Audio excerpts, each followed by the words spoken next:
मत करो पृथ्वी पर अत्याचार, मत करो पृथ्वी पर अत्याचार, क्योंकि यही तो है सांसों का आधार, क्योंकि यही तो है सांसों का आधार। आप सभी को मेरा आदरणीय प्रणाम। मैं दिया Sharma, green valley public school की छात्रा। आज पर्यावरण दिवस के दिन पर्यावरण संरक्षण के उपलक्ष्य में कुछ कहना चाहती हूँ। सबसे पहले एक प्रश्न उठता है, पर्यावरण क्या है? मुझे पता है हम सभी के पास इस एक शब्द के लिए अनेक परिभाषाएं मिलेगी, परंतु अगर मैं सरल शब्दों में कहूँ तो पर्यावरण हमारे आसपास का वह परिवेश है जिसमें हम मनुष्य, पेड़ पौधे और जानवर रहते हैं। आप जरा सोचिए कि आप ऐसे परिवेश में रहना पसंद करेंगे जो खराब हो, अस्वस्थ हो? बिल्कुल भी नहीं। हम ऐसे परिवेश में रहना पसंद करेंगे जो हमारे और दूसरों के लिए सुरक्षित हो। पृथ्वी हमारी जननी है, पृथ्वी हमारी जननी है, हमने इसकी रक्षा करनी है। कि पृथ्वी हमारी जननी है, हमने इसकी रक्षा करनी है। पर्यावरण के संरक्षण में मानव एक महत्वपूर्ण भूमिका निभाता है। अच्छा या बुरा वातावरण हमारी गतिविधियों पर निर्भर रहता है। हमारे कृत्यों से हम प्राकृतिक पर्यावरण के पतन में योगदान दे रहे हैं, जो नतीजे पृथ्वी पर मानव जीवन को प्रभावित कर रहे हैं।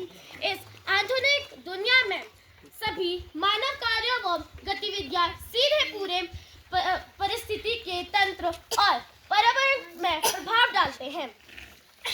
पृथ्वी हमारी जननी है, हमने इसकी रक्षा करनी है। कि पृथ्वी हमारी जननी है, हमने इसकी रक्षा करनी है। धरती माता करे पुकार, हरा भरा कर दो संसार। कि धरती माता करे पुकार, हरा भरा कर दो संसार। हमें अपनी गतिविधियों पर नियंत्रण रखना चाहिए और यह स्वीकार करना चाहिए कि हम अपने लिए और आने वाली पीढ़ियों के लिए पर्यावरण को नष्ट कर रहे हैं। हमें यह तुरंत ही रोकना होगा। हमें अधिक से अधिक पेड़ लगाने होंगे। हमें कचरे को सही तरीके से फेंकना होगा। हमें सार्वजनिक स्थानों व सड़कों पर कूड़ा नहीं फेंकना होगा। हमें सार्वजनिक वाहनों का उपयोग करना होगा।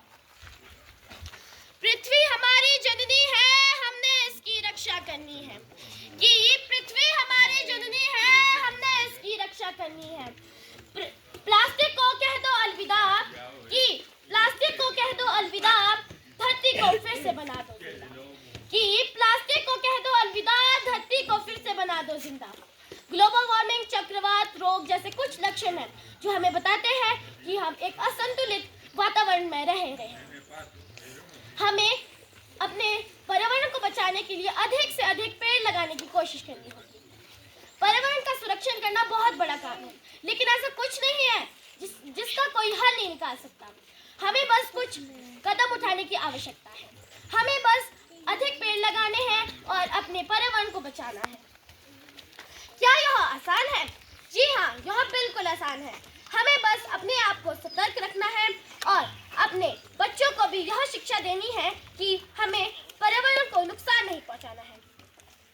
जब रखोगे पर्यावरण का ध्यान, जब रखोगे पर्यावरण का ध्यान, तभी तो बनेगा देश महान, तभी तो बनेगा देश महान।